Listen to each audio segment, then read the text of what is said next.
में मौजूद सेल्स को प्रॉपरली फंक्शन परफॉर्म करने के लिए बहुत सी एनर्जी की ज़रूरत होती है और ये एनर्जी हमारे ब्रेन को हमारे ब्लड के थ्रू मिलती है। हमारा ब्लड आर्टरीज के थ्रू हमारे ब्रेन तक पहुंचता है और हमारे ब्रेन के सेल्स को ऑक्सीजन और न्यूट्रिएंट्स प्रोवाइड करता है। लेकिन अगर किसी भी वजह से हमारे ब्रेन के सेल्स को ब्लड सप्लाई रुक जाए और ब्लड सप्लाई ना हो सके तो हमारे ब्रेन के सेल्स डैमेज होने लगते हैं और कुछ केसेस में तो ब्रेन सेल्स डेड भी हो जाते हैं। इस कंडीशन को ब्रेन स्ट्रोक कहा जाता है। ब्रेन स्ट्रोक की दो मेन टाइप्स हैं, इस्केमिक स्ट्रोक और हीमोरेजिक स्ट्रोक। चलिए पहले इस्केमिक स्ट्रोक को डिस्कस करते हैं।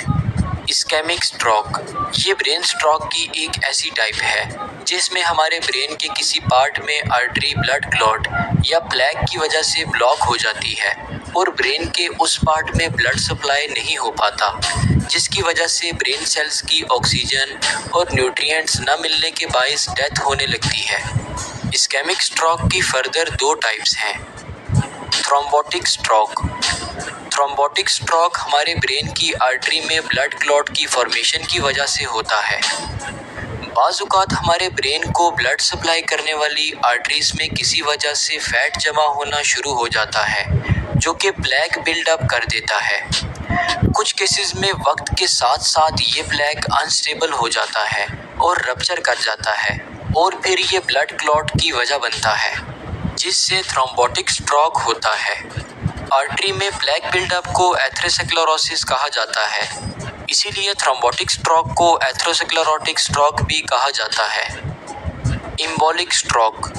बाज़ औक़ात हमारी बॉडी के किसी पार्ट में ब्लड क्लॉट की फॉर्मेशन हो जाती है, जैसा कि हमारे हार्ट या फिर हमारी बॉडी की किसी लार्ज आर्टरी में, और फिर ये ब्लड क्लॉट ब्लड स्ट्रीम के थ्रू ट्रैवल करके हमारे ब्रेन तक पहुंच जाता है और फिर हमारे ब्रेन में ब्लॉकेज कॉज कर देता है, जिसकी वजह से हमारे ब्रेन सेल्स की डेथ होने लगती है।